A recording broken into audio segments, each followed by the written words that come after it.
Everyone failed to tame this wild German shepherd until a veteran stepped in and stunned them all. The storm had just rolled off the garrison foothills when the screaming started. It wasn't a human voice.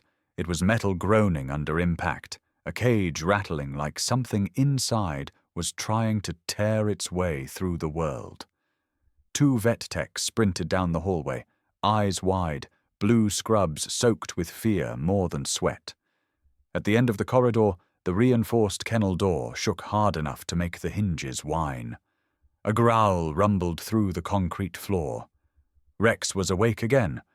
The German shepherd stood in the corner of his steel enclosure, shoulders coiled, breath coming in harsh bursts. His fur was bristled along the spine, amber eyes reflecting panic rather than aggression. But no one at the Garrison County Animal Care Center saw the difference anymore. They only saw the dog who had bitten through a Kevlar glove, who had snapped a titanium muzzle in half, who had sent a trainer to the ER with a dislocated shoulder. Everyone failed to tame him.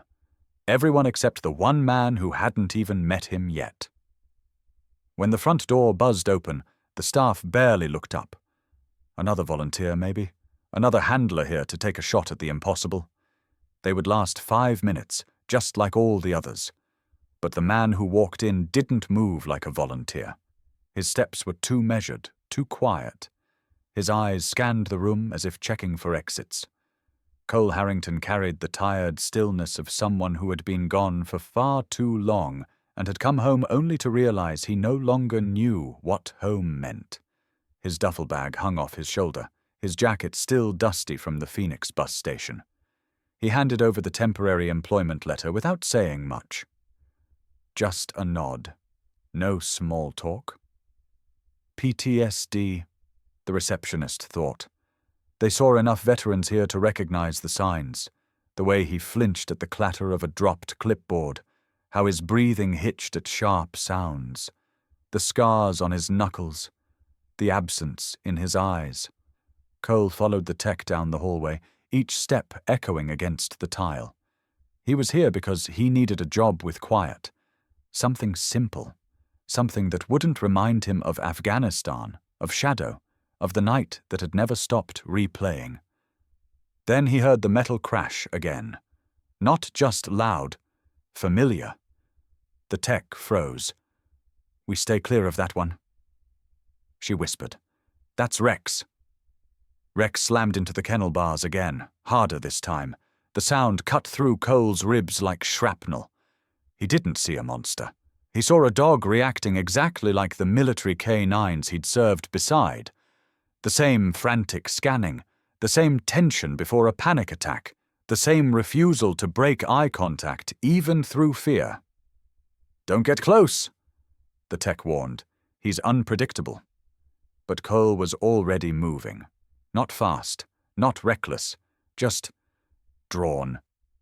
When Rex lunged again, the kennel shook so violently dust fell from the ceiling.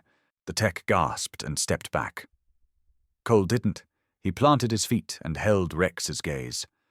For a moment, the world narrowed to two wounded creatures staring at each other through steel. Rex's snarl faltered, his ears twitched, his breathing shifted from rage to something that looked dangerously close to recognition.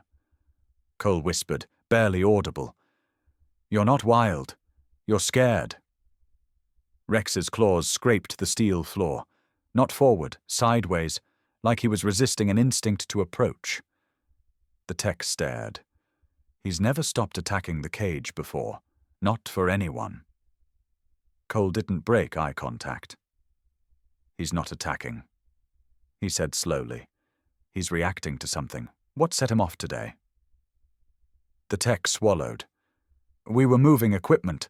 One of the metal carts hit the wall." That explained everything. Rex wasn't aggressive. He was triggered, conditioned, traumatized, and worse, misunderstood. Cole stepped even closer, ignoring the trembling of the kennel door. "You've been somewhere," he murmured. "You've seen things."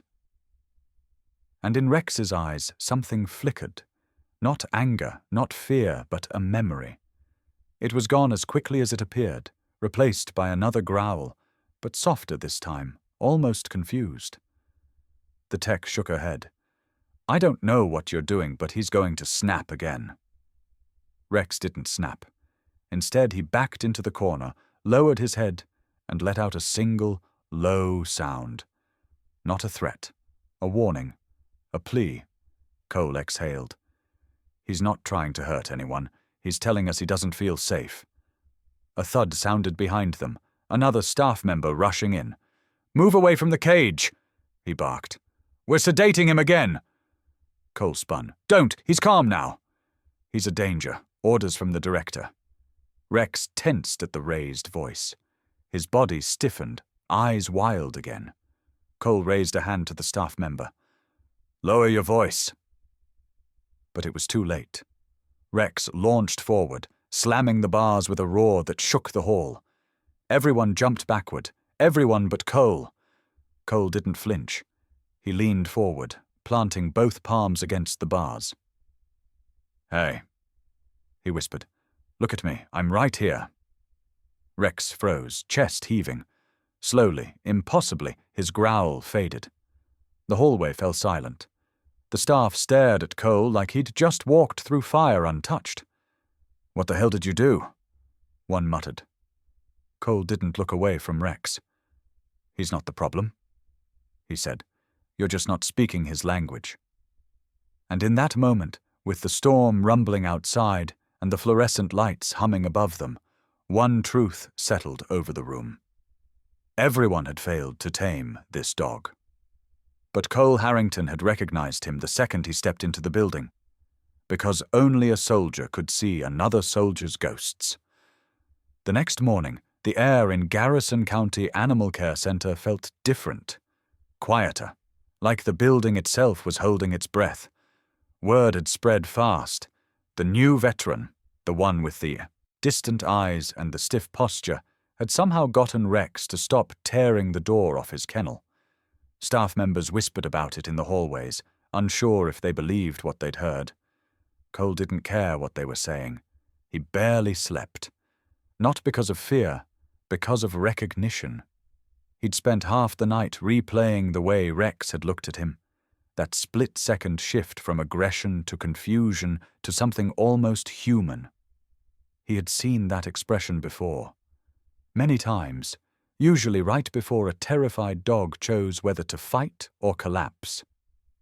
When Cole approached the kennels again, a metal cart squeaked across the tile. The wheels jittered over a loose screw, creating a sharp clink that echoed down the corridor. Rex exploded inside his cage. His paws skidded across the steel floor. His nails sparked against the bars. His breath came out in short, panicked bursts as he threw his weight at the side wall, bouncing off it like he was trying to escape something only he could see. Every tech within earshot flinched. Except Cole. He stopped walking and closed his eyes for half a second. That sound. That exact metallic stutter. He knew it like he knew his own heartbeat. It was the sound that triggered Shadow on his worst days. The sound of spent casings hitting stone. The sound that never left the desert. He turned slowly toward Rex's kennel. Back up, he said quietly.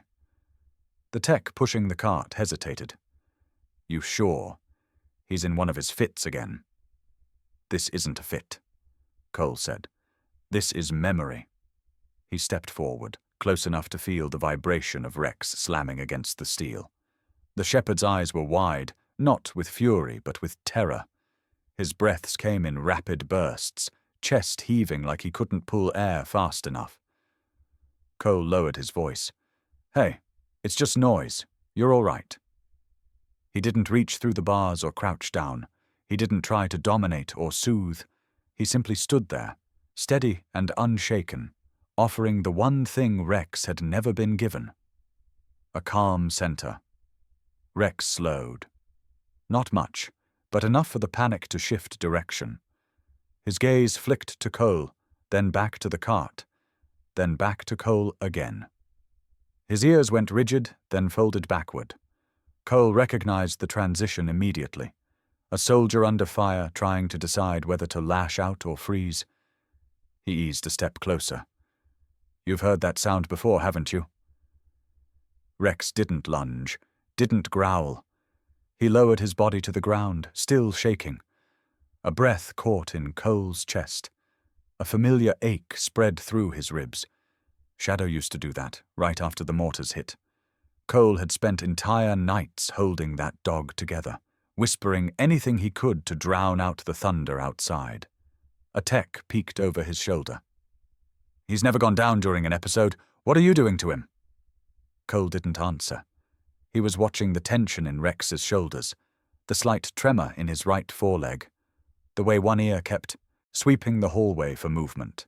A trained canine always gave itself away in the small details. Has anyone looked into where he came from? Cole asked. Not really. The tech replied. Animal control found him wandering outside a burned storage facility 2 towns over. No microchip, no ID, no owner came forward. Burned facility, metal sounds, panic attacks triggered by movement patterns. Cole's instincts tightened. Something about Rex didn't match the story they'd been told. A dog like this didn't just appear out of nowhere. He came from something, someone, somewhere. He crouched, slowly, not breaking eye contact. Rex, that your name because someone gave it to you, or because someone erased the real one? Rex's ears flicked. Not an answer, a reaction. That was enough. Cole pushed his palm through the gap between the bars. It was reckless. Stupid by most standards. But fear wasn't the right language for this dog. Consistency was. Rex tensed, his muzzle inches from Cole's hand. A growl vibrated low in his throat. The staff took a collective step back. Cole didn't. He kept his arm where it was, steady. I'm not going to hurt you. The growl deepened, then stalled, then faded into a shaky exhale. Rex leaned in. Not all the way, just enough for the tip of his nose to brush the back of Cole's fingers. His breathing slowed, shifting from panic to something like disbelief. For the first time since arriving at Garrison, Rex didn't recoil. He didn't snap. He didn't go rigid. He stayed. Cole's throat tightened. He didn't want this connection. He had sworn after Shadow's death that he would never bond with a canine again. The grief had hollowed him out. The guilt had stayed behind like shrapnel buried too deep to remove. But now, staring at this trembling shepherd who had seen too much and trusted too little, something inside him stirred. Something old. Something he thought had died with Shadow. A sense of duty. A sense of recognition. A sense of brotherhood. Rex lifted his head slightly and huffed out a small sound, almost questioning. Cole whispered, Yeah, I know, I see you. A metal bucket clattered in the neighboring kennel. Rex flinched hard, shoulders rising, but he didn't retreat. Cole stood, turning towards the staff. His voice was steady. This dog isn't aggressive. He's conditioned. Someone trained him. Someone broke him. And he remembers the wrong things. One of the techs frowned. So what does that mean? It means he's not wild, Cole said. He's a soldier with no unit left. The hallway fell silent. Inside the kennel, Rex took a single step forward, closing the distance between them for the first time. And for Cole Harrington, who had promised himself he would never love another canine again, the truth struck like a punch. His instincts had awakened. Rex's too. The third day should have been routine. Feedings, cleaning schedules, monitoring behavior charts. But everything about Rex resisted routine. He was a pattern of contradictions, a dog who moved like a predator but flinched like a survivor. Cole couldn't stop watching him, not because he was dangerous, because everything he did screamed something else. Military. Cole stood outside the kennel, arms folded, studying every movement. Rex wasn't pacing randomly. He traced the same oval loop, pausing at each corner as if clearing angles. His eyes swept the hallway in precise arcs. His ears reacted not to volume, but to frequency. Even his breathing changed depending on the direction people approached from. This wasn't chaos. It was training buried under trauma. When a volunteer walked by wearing a cheap body spray, Rex suddenly stiffened, nose lifted. The scent wasn't perfume. It was the bitter, metallic burn of gunpowder woven into the volunteer's jacket from a weekend at a shooting range. Rex's reaction was immediate. Head low, eyes sharp, shoulders braced, a textbook detection stance. Cole exhaled slowly. There was no longer any doubt. "You've been deployed somewhere," he murmured. "You've been in a fight that didn't end."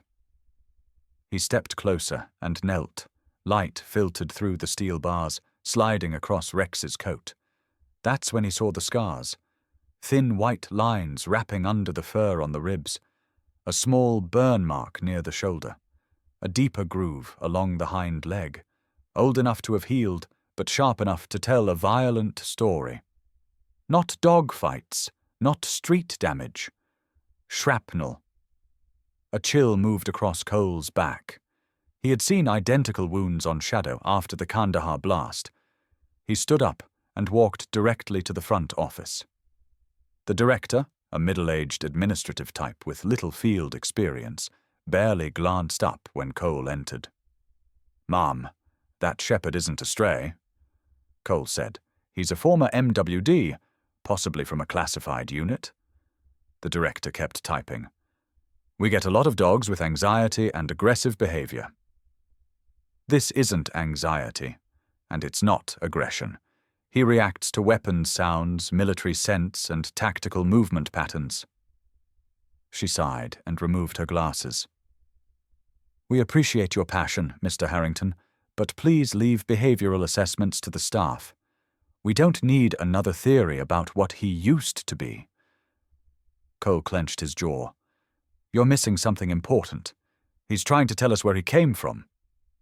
"And I'm telling you," she said. "We don't have the resources to investigate origins on every unclaimed dog.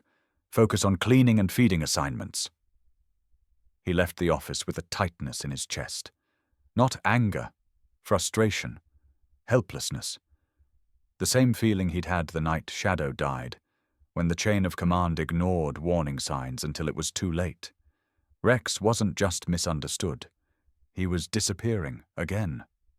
That afternoon, a storm rolled in. Clouds gathered low over Garrison, turning the air thick and electric. Most dogs grew restless. Rex grew quiet. Too quiet. Cole went to check on him and found the kennel empty. The door was closed, the latch intact. No signs of forced escape. Just silence. His pulse kicked. Rex wasn't the kind of dog who went still for no reason. He scanned the hall, listening for subtle cues, and caught a faint scraping sound from the back maintenance corridor. Cole followed it, turning corners until the building changed tone. Fluorescent lights flickered. Crates and old medical equipment were stacked along the walls. A corridor no one used anymore. There, at the end of it, sat Rex, not attacking, not pacing, waiting. When Cole approached, Rex stood and walked deeper into the dark hallway. He would pause, look over his shoulder, then continue. Clear as day, he wanted Cole to follow. Cole's breath slowed. He had walked behind K9s like this before. When a trained military dog took point, there was always a reason. Rex reached the old storage room door and pawed at the bottom, whining low. Cole tried the knob. Locked. He looked around and found a loose key ring tossed on top of a dusty filing cabinet. One key fit. The door groaned open. The room smelled of rust, mold, and something older. A cold draft rolled out, raising goosebumps on Cole's arms. Rex slipped past him and went straight to a pile of collapsed metal crates. He dug with his paws, movements frantic but purposeful. Cole knelt and helped pull debris aside until something small clinked across the floor. A broken metal tag. Half of a dog's identification plate. Cole picked it up carefully. His fingers trembled as he wiped dirt from the surface. K9 Unit Bravo 7. The edges were jagged, snapped violently. But the engraving was clear. He stared at it in disbelief. Bravo 7, that's a special operations designation. Rex stepped closer. Not aggressive, curious, hopeful. His eyes were locked on the tag like he recognized it. Cole swallowed hard. This belonged to you, didn't it? Lightning flashed outside. The room filled with white light for a heartbeat. Enough for Cole to see something else in the debris. A faded shred of ballistic fabric, torn but unmistakably part of a K9 tactical vest. Someone had tried to hide it. A sudden noise echoed from the hallway. Footsteps, quick, approaching. Cole pocketed the broken tag on instinct. A staff member appeared at the door, startled. What are you doing back here? This area is off limits. Cole stood slowly. Rex found something important. The staff member frowned. You shouldn't be messing with old equipment. That room is scheduled to be cleared out. Cleared out, as in destroyed, erasing everything Rex had left behind. Cole glanced down. Rex pressed against his leg, tail low but not tucked, posture protective. This wasn't a wild dog. This wasn't a lost pet. This was a soldier returning to the last place he remembered being whole. And Cole Harrington, for the first time in 2 years, felt his heartbeat shift from survival to purpose. He closed his hand around the broken metal tag. Rex hadn't just found something. He had found the beginning of the truth. The metal tag burned a hole in Cole's pocket all night. He couldn't sleep. Every time he closed his eyes, he saw the engraving again. K9 Unit Bravo 7, a designation that didn't appear in public records. A unit that moved in shadows, guarding political targets and high-value operatives no one ever talked about unless something had gone terribly wrong. And something had. Cole sat in his truck outside the shelter, the early dawn air cold enough to cloud his breath. He pulled up military archives on his phone. Most documents were redacted beyond recognition, but there were whispers across veteran forums. Mentions of a classified convoy ambushed outside Tularosa. One line stood out. MWD unit presumed lost. Bodies unrecovered. Lost, not confirmed dead. Not confirmed alive. His chest tightened. He remembered that phrasing. The military only used it when they wanted the world to forget a mistake. He looked up from the screen. Inside the shelter's windows, he could see silhouettes moving. Staff prepping for morning rounds.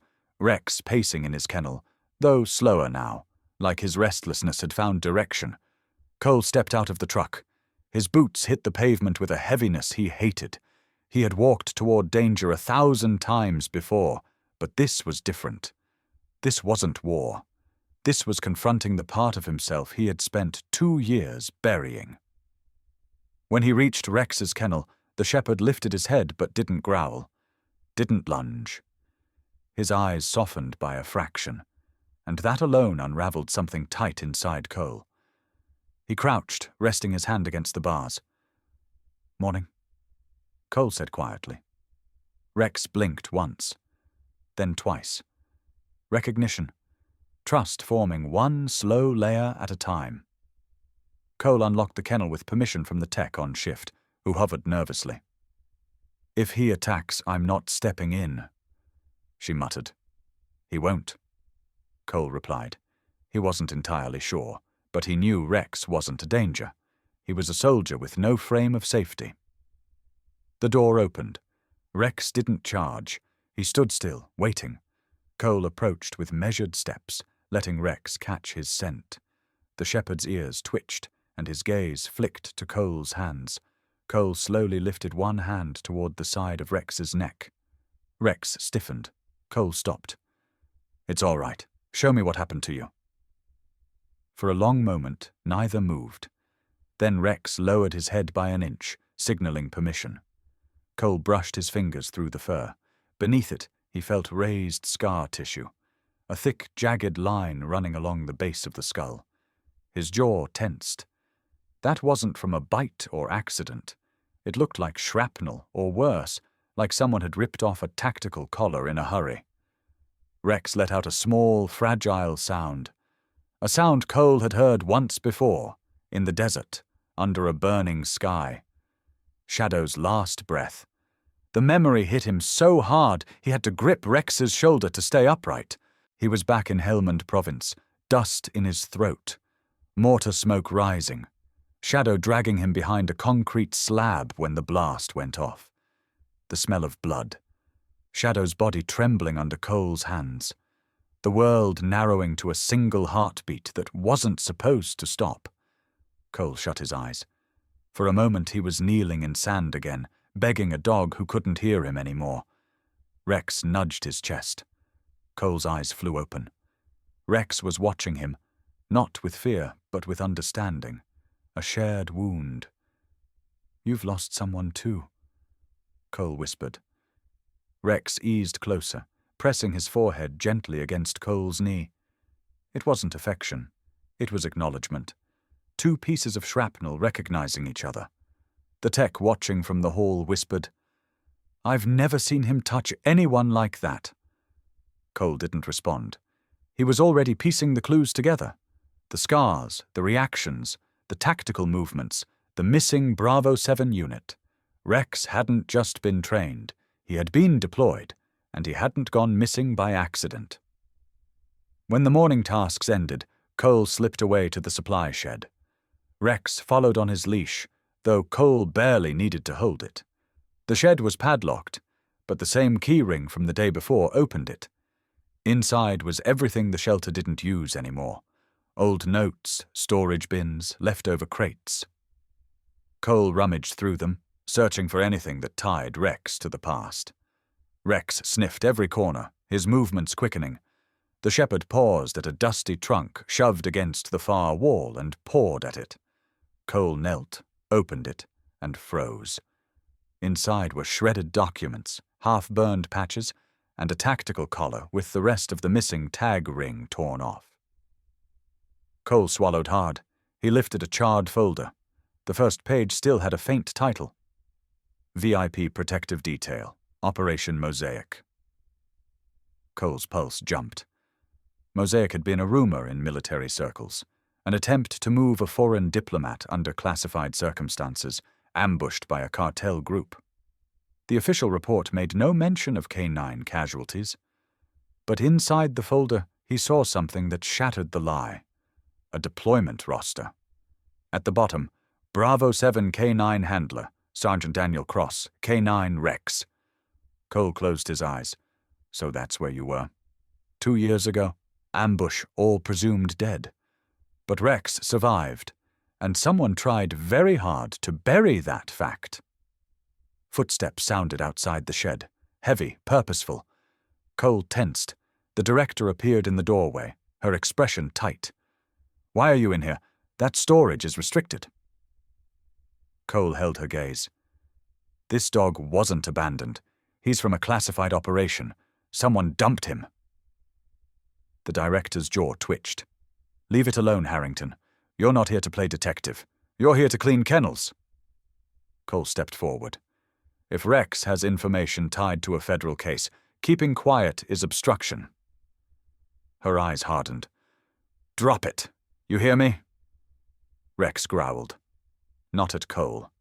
At her. The first time he had growled without panic behind it. This was clarity.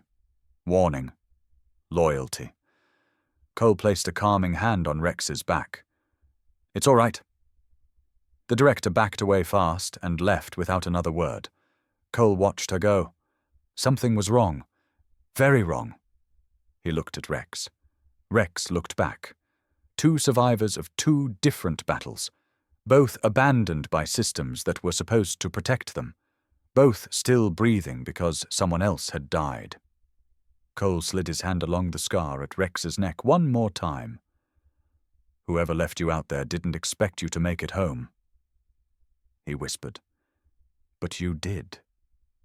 Rex leaned into the touch, quiet and steady. And in that moment, Cole Harrington knew the truth. Rex wasn't just a dog searching for his past. He was a witness to something someone desperately wanted forgotten. And Cole was no longer just curious. He was involved.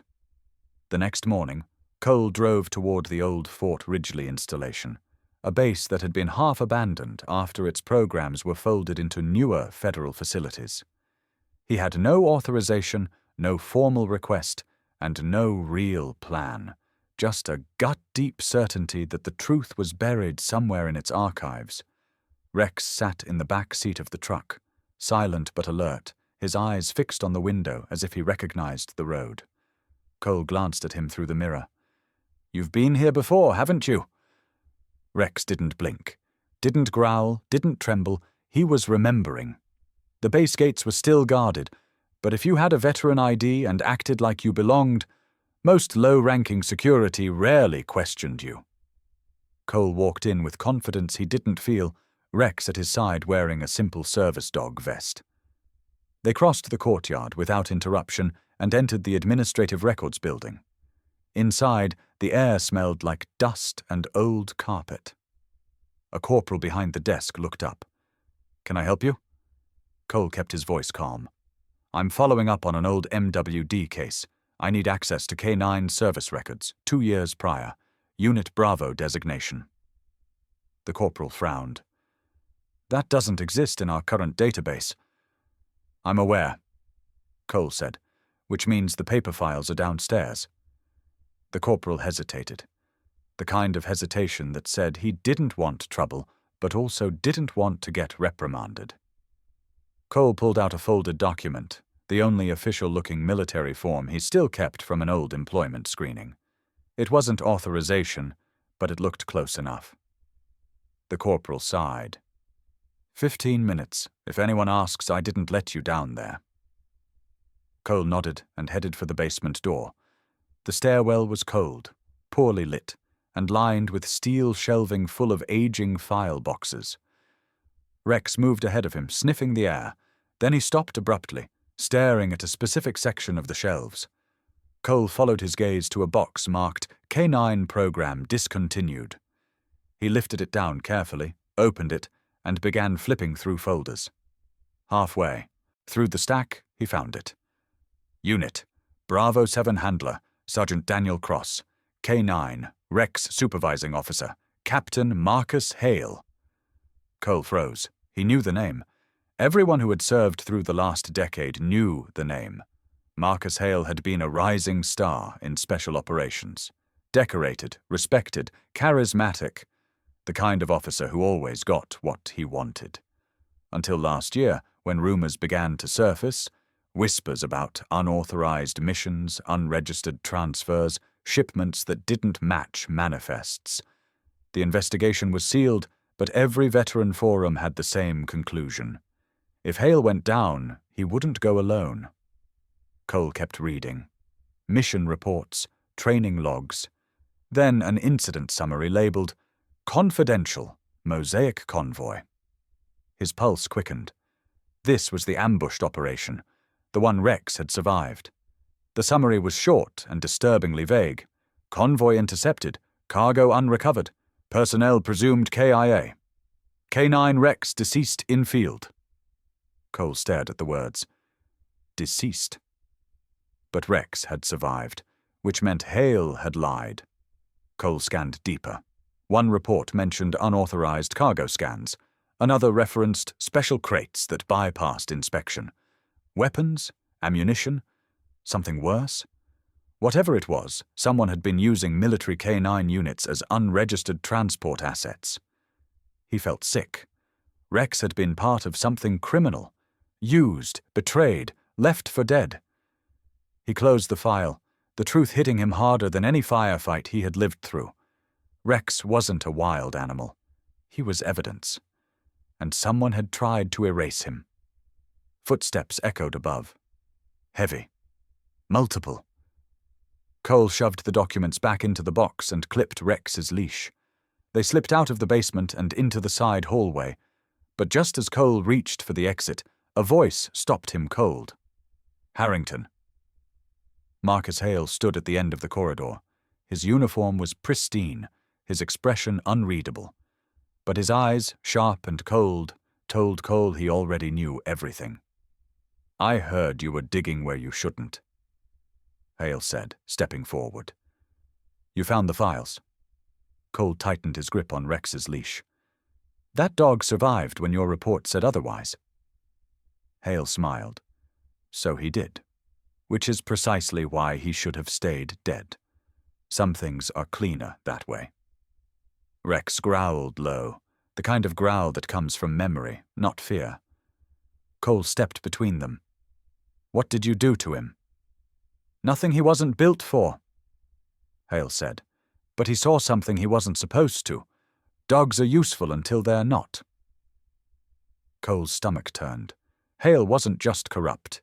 He was comfortable with it. Proud of it. "What was in the convoy?" Cole asked. Hale's smile vanished. "You don't walk out of this base with that question." Two soldiers rounded the corner behind Hale. Not MPs, private contractors, the kind that didn't file reports. "Harrington," Hale said, "hand over the dog." Cole didn't hesitate. He ran.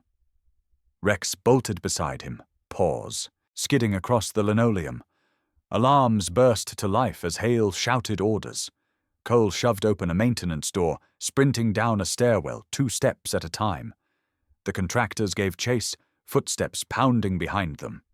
At the bottom, Cole slammed into an emergency exit, triggering another alarm. They spilled into open air, racing across the back lot toward the chain-link fence. The contractors were closing in. Before Cole could boost Rex over the fence, the shepherd surprised him. Rex jumped, cleared the fence in one explosive leap, turned back and barked sharply, urging Cole on. Cole hadn't seen a dog do that since Shadow.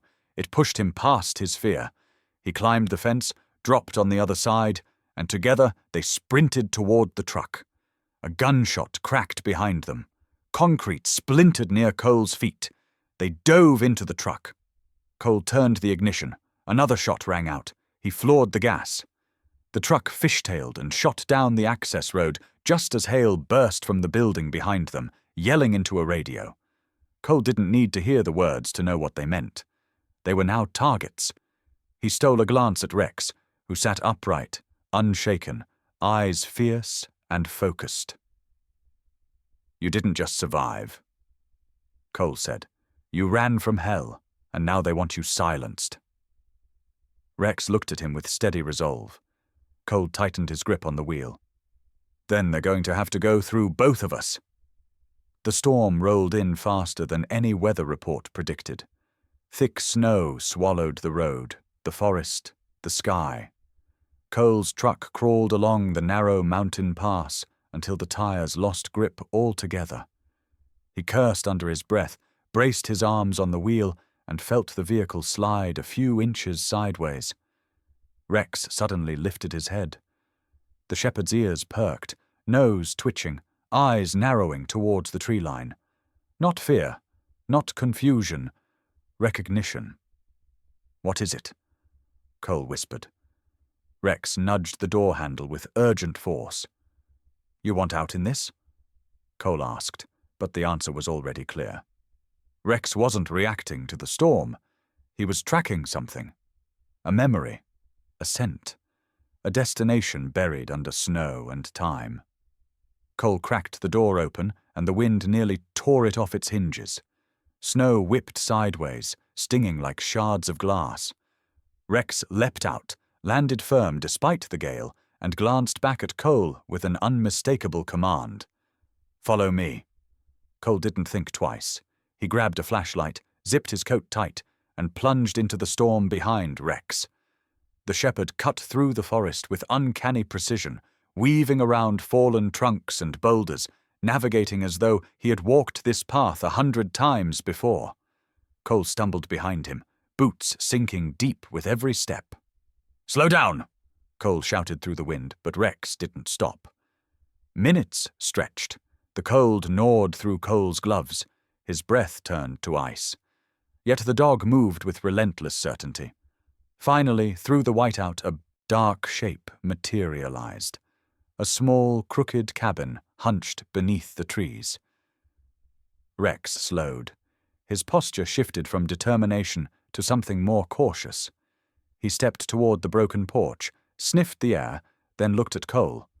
Cole's flashlight beam crossed the cabin door, half-rotten wood, hinges dangling. Someone had been here long ago, and recently. Cole pushed the door open. It groaned loudly. Inside, the air was stale, heavy with dust and cold. A metal cot lay overturned. A table sat crooked in the corner, covered with debris and a thin film of frost. But what caught Cole's eye was a single wooden crate shoved beneath the table. Rex pawed at it.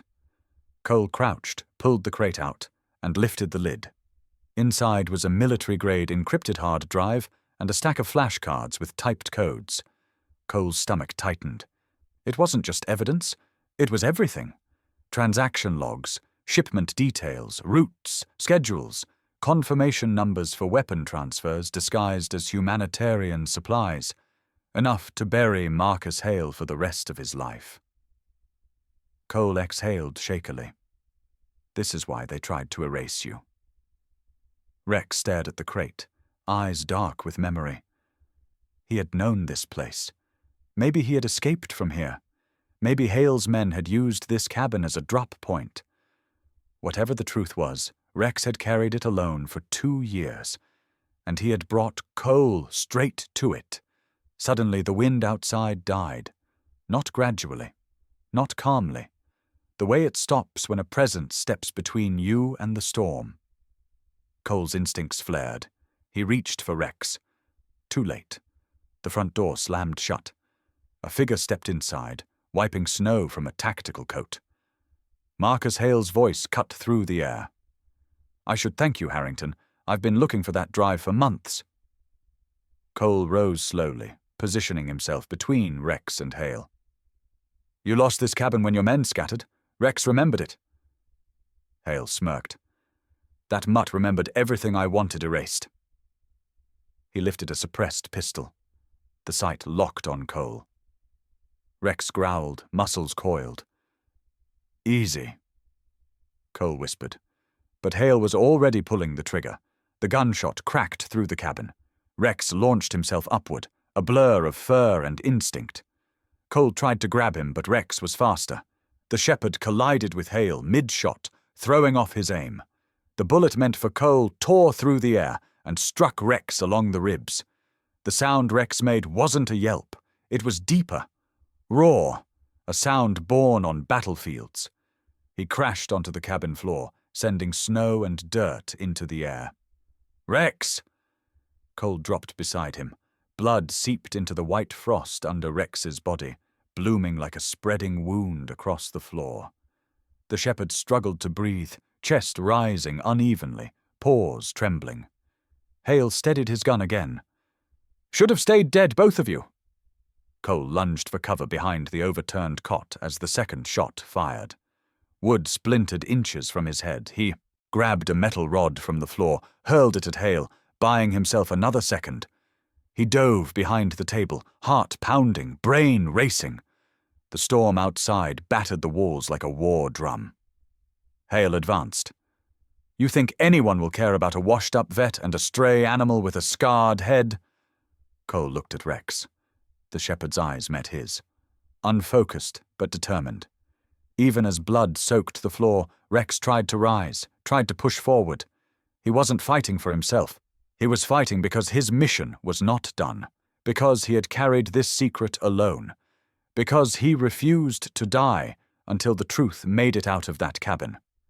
Cole clenched his fists. No, he murmured to Rex. You're not done. Not like this. Hale stepped closer. Cole shot from the ground, tackling him with every ounce of strength he had left. They crashed into the table, the hard drive skidding across the floor and landing at Rex's paws. Hale fought viciously, jabbing an elbow into Cole's ribs. Outside, the storm roared like an enraged animal. Inside, the cabin was a battlefield. Cole managed to grab Hale's wrist, slamming his gun hand into the wall. The pistol clattered away. Hale struck Cole across the jaw, sending sparks behind his eyes. Cole staggered. Hale drew a knife from his belt. Rex, bleeding heavily, pushed himself upright. And for one impossible moment, the shepherd stood. Not steady, not strong, but standing. With a trembling step, Rex kicked the hard drive toward Cole, a deliberate act, a final relay in a mission no one else knew existed. Cole stared at him, breath catching. Rex blinked slowly, telling him to run. Cole seized the drive, dodged Hale's knife, and rolled towards the back door. Hale lunged after him, but the storm slammed the door open with brutal force, snow blasting inside. Cole used the momentum to escape into the blizzard. Behind him, Hale roared in fury. Inside, Rex collapsed once more onto the frost-covered floor. Cole turned back only once, just long enough to see Rex's chest rise and fall, weak but fighting. The shepherd, who everyone called wild, had never been wild at all. He had been trying to survive long enough to return the truth. To finish the job no one else could. And now Cole had the evidence, but Rex had the bullet. Cole's voice cracked in the wind. "Hold on, boy. I'm not leaving you." The storm had turned the mountain into a white graveyard.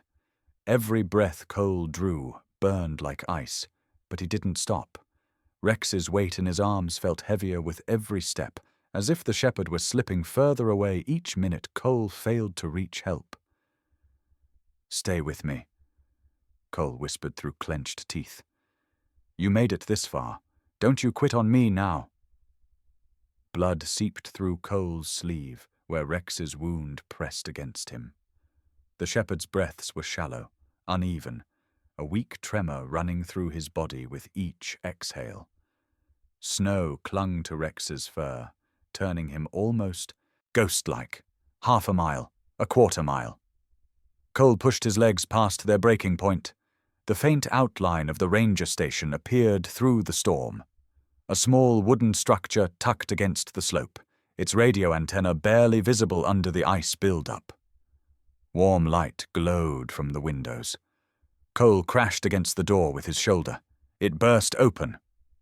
The rangers inside sprang to their feet. One of them tossed aside a coffee mug when he saw the blood. "What happened?" Ranger Wyatt demanded. "Dog's been shot." Cole gasped. "I need a med kit and a phone, now." Wyatt didn't waste time with questions. He swept everything off a table, motioning Cole to lay Rex down.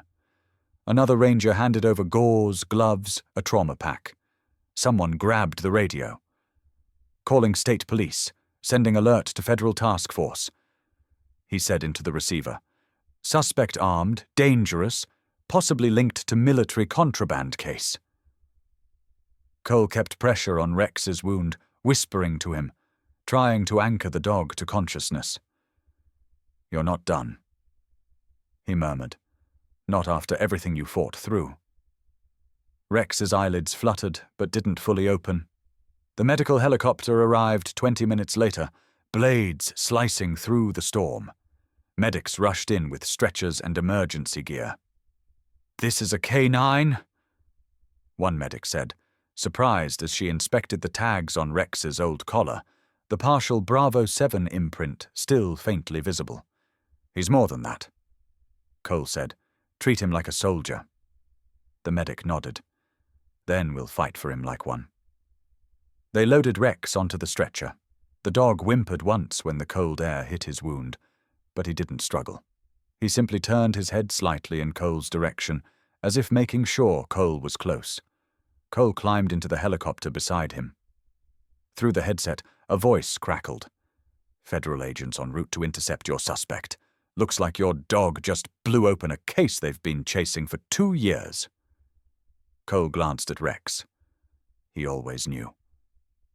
The medic inserted an IV line, adjusted oxygen flow, and monitored the vitals. Her brows knitted. "He's critical but fighting," she said softly. "Whatever he went through before, it's like he trained himself to endure more pain than any dog should." Cole swallowed hard. He was abandoned by the man responsible for it. The medic didn't reply. She didn't have to. When the helicopter landed at Garrison Regional Hospital, a full surgical team waited. They whisked Rex away, pushing through double doors as Cole followed until a nurse stopped him gently. "You can't go in. We'll update you." Cole froze in the empty hallway. The storm outside thrashed against the windows, but inside there was only silence. The same suffocating silence he knew from combat hospitals overseas. The same silence he'd heard when Shadow was taken into an operating room and never came back out. He pressed a fist to his forehead. "Not again," he whispered. "Please, not again." Hours dragged. Nurses passed by. A doctor stopped once to ask questions about Rex's history. Cole did everything to keep his voice steady. At dawn, the operating room doors finally opened. A surgeon approached, peeling off gloves. "He made it," she said. Cole exhaled a breath he didn't know he'd been holding. His knees almost buckled. "But," she continued, "he'll need days under observation. The bullet fractured a rib and lodged dangerously close to his lung. Whoever saved him got him here just in time." Cole nodded, jaw tight. "Can I see him?" "Quietly," she said. "He's sedated." They led him into the recovery room. Rex lay on a padded table, wrapped in clean bandages, connected to monitors. His chest rose and fell in a slow, steady rhythm. Cole stood beside him, hands shaking, and gently touched Rex's paw. "You came back," Cole whispered. "You stubborn, unbelievable soldier! You came back!" Rex didn't open his eyes, but his paw shifted slightly under Cole's hand, as if acknowledging him. Hours later, federal agents arrived. They questioned Cole, gathered the hard drive, and radioed updates. Marcus Hale had been apprehended at the state border after a brief chase. Evidence from the cabin confirmed a long-running weapons trafficking route. Hale would face federal charges. One agent, a woman with a stern expression softened by admiration, said quietly, "Your dog didn't just survive. He exposed a criminal operation. We owe him more than a medal." Cole glanced at Rex. He never cared about medals. "Well," she said, "then maybe he'll care about being safe. With you." The idea hung between them. For the first time since Afghanistan, Cole felt something break open in his chest. A space that had been locked since Shadow's death. A space he had sworn never to fill again. But Rex had forced his way in anyway. 3 days later, Rex woke up fully. The moment he lifted his head and saw Cole sitting beside him, something passed between them. Not gratitude, not dependence, recognition. Two soldiers who had both survived what should have killed them. Two hearts stitched together by wounds they didn't ask for. Two beings trying to rebuild from shattered pieces. Cole rested his hand gently on Rex's neck. "From now on," he said softly, "we heal together." Rex lowered his head into Cole's palm, his breathing calm and steady, as if he agreed. And in that quiet hospital room, with dawn breaking over the snow-covered hills, justice had been served. But something deeper had begun. Healing, for both of them. The winters in Montana came like a quiet army, sweeping across the plains and rising into the mountains with a cold that settled in the bones. But inside the small cedar cabin tucked near the tree line, warmth breathed from the hearth, from the worn leather furniture, and from the steady presence of the German shepherd resting beside the window. Rex stood watch the way he always did, tail still, body steady, gaze alert. A year had passed, but the dog who once shook at the clang of metal now carried himself with a quiet confidence. A soldier no longer on the brink of collapse, a survivor who had rebuilt something inside himself. Cole Harrington placed a mug of coffee on the table and stepped next to Rex. Through the frosted glass, the morning light cut across the snow-covered yard, bright and sharp. You're up before the sun again, Cole murmured. Rex flicked an ear, his version of a smile. The cabin was home now. A modest place, but enough. White pine rafters, photos tacked onto the walls, maps from the search and rescue center, and a rack of training gear near the door.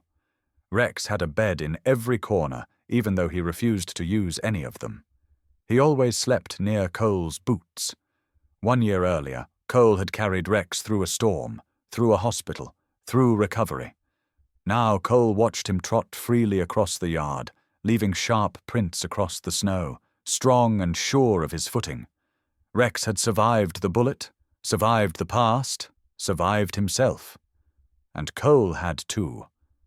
By mid-morning, the engine of Cole's truck rumbled to life.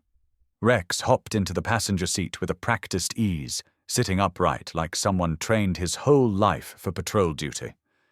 Cole glanced at him. "Another long day, partner." Rex let out a low huff. They drove to the Garrison County Rescue and Rehabilitation Center, a place that, a year ago, had considered shutting down after too many failed rehabilitation attempts. But Cole began volunteering there after he and Rex were discharged from the case. He never intended to stay long.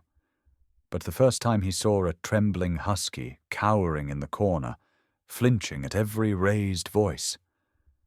Something inside him shifted. He knew that fear. Rex knew that fear. And the work began. The director, a silver-haired woman named Suzanne Clark, waved them in as the truck approached. "Morning, boys. We've got a tough one today." Cole stepped out first. Rex followed, posture straight, eyes perceptive.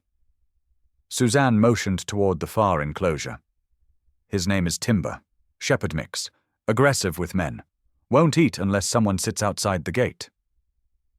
Cole nodded slowly. "How many trainers tried him?" 3. Suzanne sighed. All gave up. At that moment, a sharp clanging sound echoed, a handler dropping a metal bowl. Timber exploded, snarling, barking, crashing into the chain-link fence until it rattled. Most volunteers backed up. Cole didn't. Rex didn't move either. The shepherd simply watched, not with fear or dominance, with recognition. Cole stepped closer but stopped just outside Timber's circle of fear. He crouched to the snow, resting his arms on his knees, breathing steady. He didn't speak, didn't coax, didn't push. Rex walked forward until his paws touched the edge of Timber's enclosure. He sat, calm, grounded, patient. Timber's snarling faltered.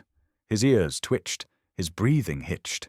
He retreated a few inches, eyes darting between Cole and Rex. Cole murmured, "It's all right. We're not here to take anything from you." The wind carried the quiet through the yard. Snow slipped off the branches above them. Rex lowered himself fully to the ground, a slow, deliberate movement Timber could see clearly. A gesture every working dog understood. A message of peace, of solidarity, of no threat. Timber stared, confused. Then something shifted, small, fragile, but real. Timber lay down, too. Suzanne exhaled in disbelief. "He's never—" Cole raised a hand, stopping her. This was Rex's moment, not his. Minutes passed. Timber's rigid body loosened. The snarls faded. He sniffed the ground. Rex gently pushed his nose through the fence, offering the smallest touch of trust. Timber inched forward, trembling but curious. Cole watched silently, the cold stinging his face while warmth tightened his chest. "This is why we do it," he whispered to no one. Rex's entire journey, the fear, the pain, the scars, the storm, had led him here. To this moment, to becoming living proof that the broken were not beyond saving. Later, as Timber ate his first full meal in days, Cole stood outside the enclosure, hands in his jacket pockets. Suzanne joined him. "You've changed this place," she said. "You and Rex both." Cole almost denied it, but she held up a hand. "Don't," she said softly. You didn't just tame a dog no one believed in. You built a path for the ones who come after. Cole looked toward Rex, who sat tall beside Timber's gate like a sentinel made of patience and loyalty. He saved himself, Cole said. I just followed him. Suzanne nodded. Still, not everyone can follow. They returned home that evening as gold light faded behind the mountains. Rex curled in front of the fireplace. Cole sat on the floor beside him, tossing small sticks into the flames, the crackles filling the room with familiar warmth. You did good today, Cole whispered. Rex rested his head on Cole's knee. Outside, the wind moved gently through the pines. No storm, no chaos, just quiet. The kind of quiet that no longer felt like punishment. Cole rubbed Rex's shoulder, feeling the strength beneath the fur, feeling the life that almost slipped away 1 year earlier. We made it, Cole said. Rex closed his eyes, but his tail thumped against the floor. In this cabin, under the Montana sky, 2 soldiers lived not just to survive anymore, but to rebuild others who needed a chance. The war behind them had nearly destroyed them. The work ahead was slowly piecing them back together. And in the soft glow of the fire, Rex looked almost like he was smiling. The first warm day of spring rolled over the Montana foothills like a gentle breath, pushing winter back into the shadows. At Cole's cabin, sunlight spilled across the porch, warming the old wooden boards where Rex liked to lie in the mornings. Today, however, Rex wasn't on the porch at all. He was standing guard at the gate, watching a small blue sedan crawl up the gravel path. Cole stepped outside just as the engine shut off. A young woman stepped out, bundled in a thick green coat, a notebook pressed to her chest. Her eyes were bright, curious, the kind that saw not just the surface but the deeper story underneath. You must be Mr. Harrington, she said. Most folks just call me Cole. She extended her hand. I'm Emily Reyes from Mountain Chronicle. Thank you for agreeing to meet. Cole gave a light shrug. You said it was about Rex. That's the only reason I said yes. Emily's smile widened as she looked at the shepherd. I've read every report, every statement from the federal case, but none of it explains how a dog declared untrainable became the key to exposing a criminal network. That part is still a mystery. Cole glanced at Rex. Not much mystery, he just refused to quit. Rex trotted closer, sniffing the reporter's boots, evaluating her with practiced seriousness. Emily froze, unsure whether she was being inspected or judged. He won't bite, Cole said, unless you're hiding weapons or bad intentions. Emily swallowed. Good to know. Rex circled once, then sat beside Cole as if granting the interview his personal approval. Emily took a breath and clicked her recorder. I'd like to start from the beginning. What made you trust him? Especially when everyone else had written him off? Cole studied the mountains for a moment before answering. Because I knew what it looked like, when the world gives up on someone before they're done fighting. Emily lowered her notepad slightly, sensing the weight behind his words. And Rex. What do you think he was fighting for? Cole looked down at the shepherd. Rex met his gaze silently. For someone to finally listen, Cole said. For the chance to tell the truth he couldn't speak, and maybe to be seen as more than a problem that needed fixing. Emily scribbled quickly. That's the part people don't understand. The public thinks this is a miracle story. A wild dog turned hero overnight. Cole shook his head. It wasn't overnight. And he was never wild. He was wounded. Same as any soldier left alone too long. Rex leaned gently against Cole's leg, grounding the moment. Emily hesitated, then asked, And after everything, what did you learn from him? Cole let out a slow breath. The question landed deeper than she expected. That healing isn't about forgetting. he said. It's about letting someone walk with you until the memories stop feeling like traps. Rex lifted his head, nudging Cole's hand, as if saying he agreed. Emily's expression softened. People are calling him a symbol of resilience. Kids draw pictures of him. Veterans in recovery groups use his story as motivation. You're aware of that, right? Cole exhaled a quiet laugh. Rex doesn't care about symbols. Emily raised an eyebrow. Maybe not, but the community does. And she was right. Over the past months, families had begun driving from nearby towns to visit Cole's property. Some brought nervous dogs, some brought children who were scared of animals. Others brought nothing but a story about a personal struggle they couldn't face alone. Cole didn't advertise classes, but word spread. Soon, Saturday afternoons became crowded with pickup trucks and minivans. Kids in winter jackets sat cross-legged in the yard, while Cole showed them how to understand a dog's posture. Veterans came too, men and women who understood the silent language of trauma. Sometimes they spoke, sometimes they didn't. But they always watched Rex. And Rex, who once backed into corners shaking at every metallic sound, now walked calmly between strangers, letting hands brush his fur, letting children stumble against him, letting broken souls touch his strength. Emily took it all in as the first group of the afternoon began arriving. A pair of teenage brothers brought a trembling rescue dog. A retired Marine named Ashton showed up with coffee for Cole and a tennis ball for Rex. Cole called out instructions. Volunteers set up small training zones in the yard. Emily stood back, marveling. Rex moved quietly among them, checking on each dog, reading each person, easing tension as naturally as breathing. One child cried when a Labrador barked too loudly. Rex stepped between them, nudging the Labrador away with gentle authority, then lay beside the child until the fear dissolved.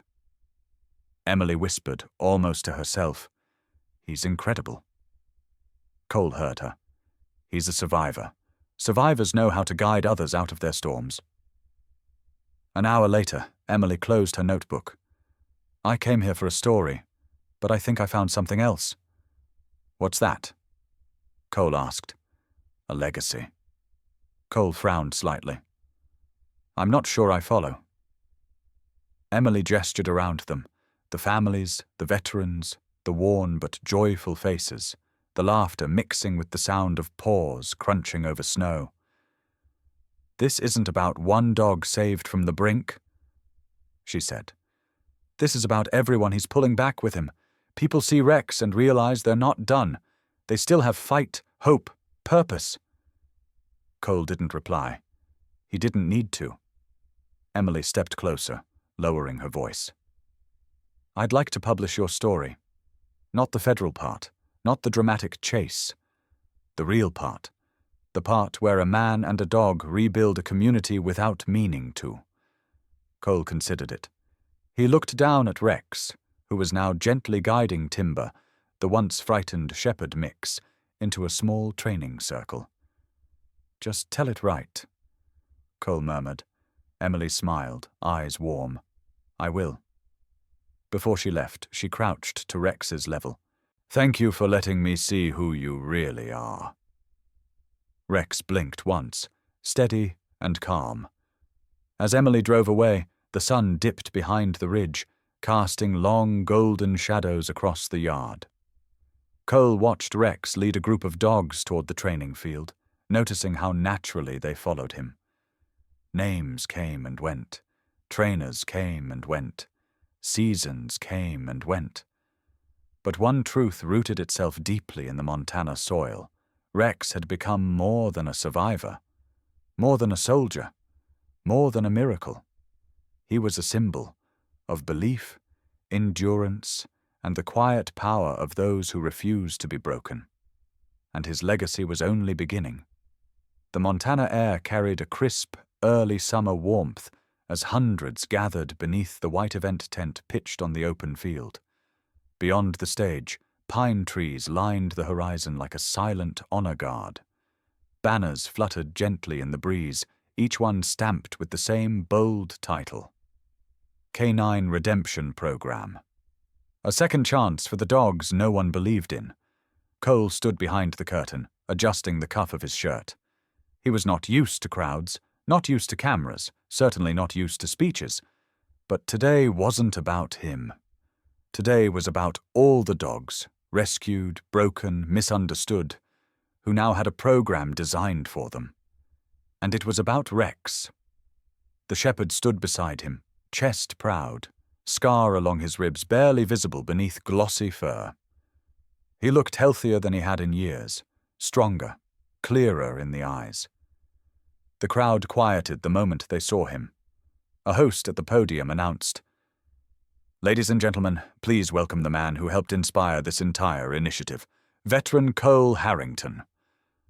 Applause rose like a wave. Cole stepped out, but Rex moved ahead of him, trotting onto the stage with calm authority. The audience leaned forward, phones lifted, whispers rippling through the crowd. Rex stood center stage, facing them all, as if he understood exactly what this day meant. Cole took a deep breath. "Thank you," he began. "This program, it's not about training techniques or commands. It's about believing in the dogs who've been told they're too broken to matter. I know what that feels like." His voice didn't shake, but it carried the quiet weight of truth. Behind him, a screen displayed images from the past year. Rex helping a fearful dog. Cole guiding veterans through trust-building exercises. Children learning to read a dog's body language. A hand went up from the press area. A young female reporter stood, holding her microphone. "Mr. Harrington," she said, "one question has been repeated across every article written in the last year. People want to know, why did you keep Rex with you through everything? Even when he was declared dangerous? Even when it put you in harm's way?" The crowd hushed. Rex turned his head slightly, watching Cole. Cole placed a steady hand on Rex's head, fingers brushing through the thick fur just behind his ears, the place where Rex relaxed the most. His expression softened, and for a moment he wasn't on stage.